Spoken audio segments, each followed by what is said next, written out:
nuestra práctica diaria, tiene un sustento, que si bien es cierto, no necesariamente el que no exista la evidencia significa que no sirva. Cuando tenemos evidencia de que sí sirve, pues hace que nosotros podamos tener mucho mayor confianza en la práctica que normalmente estamos haciendo. Este farmabiótico, como ustedes ya lo han visto, se encuentra presente como una de las recomendaciones a nivel internacional. Vean en las diferentes guías como ninguna de las guías es igual. O sea, la guía de Reino Unido no es la misma a la que se maneja en toda Europa, a la que se maneja en Latinoamérica, a la que se maneja en Estados Unidos. Estas guías se van regionalizando y en algunos ciertos probióticos, ciertos posbióticos o ciertos farmabióticos se encuentran presentes o no, pero vemos que en este caso de este farmabiótico se encuentra recomendado o está presente en las guías, principalmente en las guías que manejamos habitualmente y que son las que nos rigen a nivel internacional.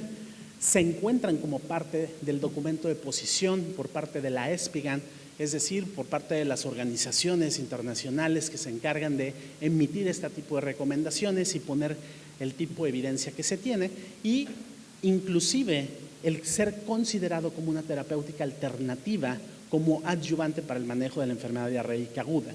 Muy probablemente, como ya se ha dejado entrever en los diversos estudios que se han mostrado, puedan tener otras aplicaciones clínicas, es decir, muchas de estas moléculas que nosotros o que se están secretando y que se contienen en ese sobrenadante posiblemente estén mediando otros mecanismos para los cuales pudieran ser potencialmente útiles de forma análoga como los probióticos.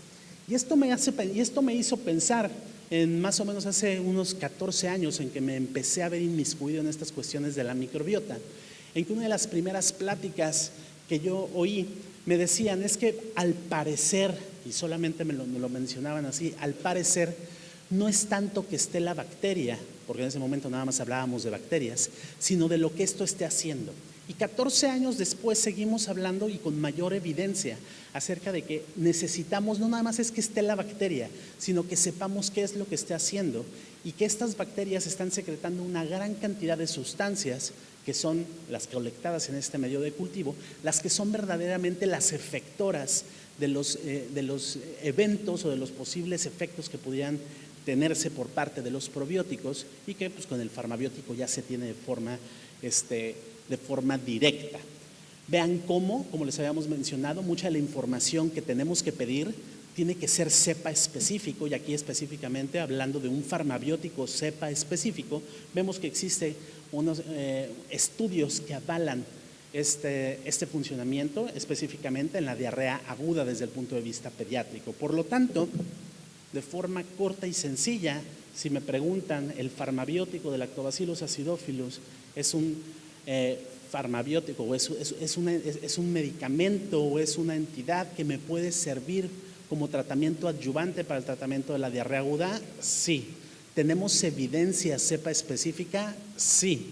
¿Tenemos evidencia de ensayos clínicos controlados, aleatorizados? Sí. Y de hecho se resumen de forma adecuada en un metaanálisis más o menos reciente que le da un soporte, que es una palabra mal utilizada, está bien, que le dan el cobijo, que le dan el arropo desde el punto de vista para que nosotros podamos utilizar.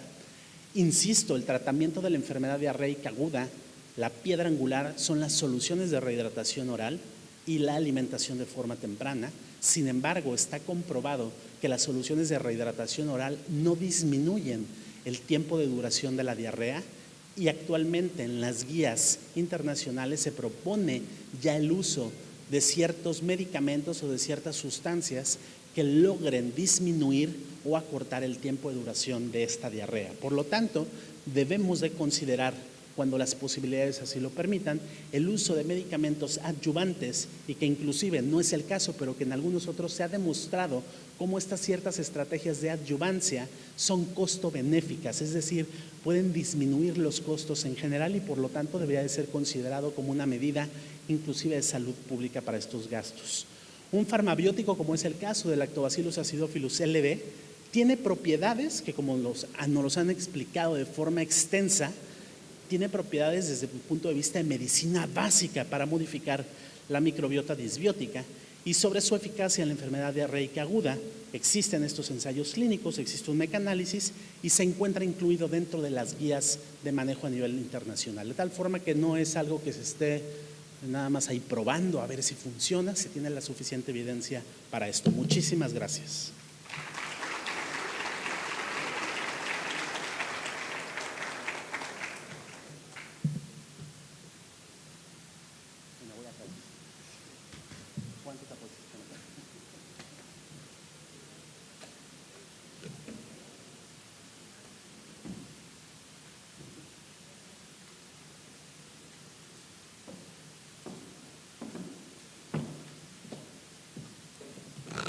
Continuamos con nuestro programa. Nos acompaña el doctor Salim Kuri Ayala con el tema uso de probióticos con antibióticos. ¿Es un tratamiento adecuado? Escuchamos por favor su reseña curricular. Démosle la bienvenida al doctor Kuri Ayala Salim, jefe del Departamento de Educación Médica Continua del Instituto Nacional de Pediatría, maestrante de maestría en gestión directiva en salud, infectólogo pediatra egresado del Instituto Nacional de Pediatría, título de especialidad pediatría, Universidad Nacional Autónoma de México, médico cirujano. Bienvenido.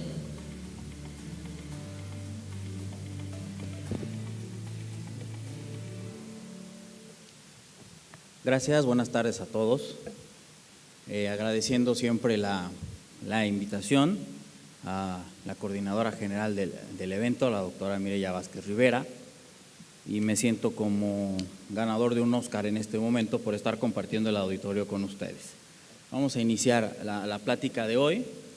Es el uso de probióticos con antibióticos, es un tratamiento adecuado.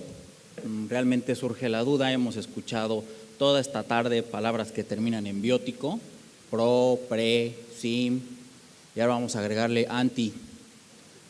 Y vamos a ver las definiciones de cada uno y nos preguntamos siempre si yo puedo ocupar un probiótico con un antibiótico en el tratamiento de infección de vías urinarias, si puedo ocupar un probiótico con un antibiótico como profilaxis en cirugía colorectal o profilaxis para una apendicitis complicada, y si va a mejorar o no, para una vaginosis bacteriana también. Entonces vamos a ir viendo esto poco a poco y también vamos a ir observando lo que se ha publicado, ¿no? en varias revistas. Entonces, los probióticos pues son considerados como microorganismos vivos que benefician la salud y son usados con frecuencia en la práctica clínica, muy usados ya en la práctica clínica. Y sí tenemos que entender y tener en cuenta ciertos puntos importantes en el momento en el que nosotros combinamos un probiótico con un antibiótico. Y esto es lo que les marcaba. Hoy se agrega un quinto elemento que es el farmabiótico, ya definido también por el doctor Gil. Y entonces vamos a ver probiótico, prebiótico, simbiótico y antibiótico, que es la otra estrellita de esta expo. Por definición,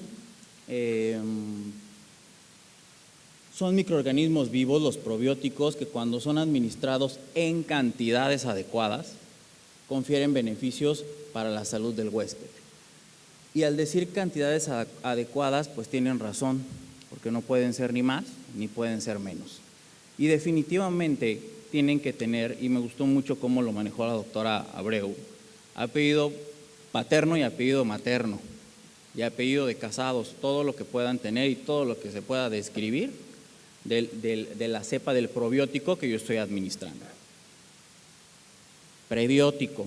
El prebiótico son sustancias de la dieta, fundamentalmente polisacáridos, no amiláceos, y oligosacáridos, y está ahí marcado, no digeribles, por enzimas humanas, que nutren a grupos seleccionados de microorganismos que van a habitar nuestro intestino, favoreciendo el crecimiento de bacterias beneficiosas sobre las nocivas.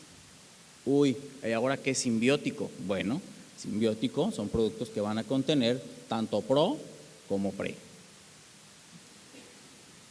Y como les decía, hablar de antibióticos es un mundo y es mi pasión, y entonces hay que definir también y darle su lugar a los antibióticos, y en este caso lo podemos definir como sustancias producidas por varias especies de microorganismos bacterias, hongos, que van a suprimir el crecimiento de otros microorganismos y que eventualmente pueden destruirlos. Y lo manejamos como eventualmente porque todos nosotros sabemos que depende la biodisponibilidad del antibiótico en el sitio donde quiero que actúe, la concentración mínima y inhibitoria del producto donde yo quiero que actúe y también la bacteria de la cual se trata, si es sensible o es resistente.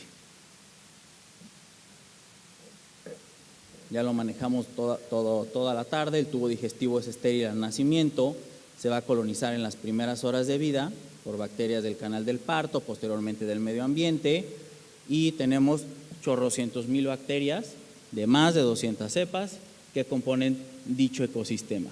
Está de más ya nombrar los mecanismos de acción de los probióticos, pero sí interesa con respecto a lo infectológico que secretan sustancias antibacterianas que tienen efecto antitoxinas que ayudan a recuperar el epitelio dañado y que modulan el sistema inmunológico. ¿Por qué? Porque más adelante nosotros vamos a ver que yo puedo encerrar un probiótico con un antibiótico en alginato y mandarlo a una infección en donde la bacteria ya produjo el llamado biofilm o la biopelícula. Si yo encierro un probiótico con un antibiótico y lo envío al biofilm, es posible erradicar esa bacteria.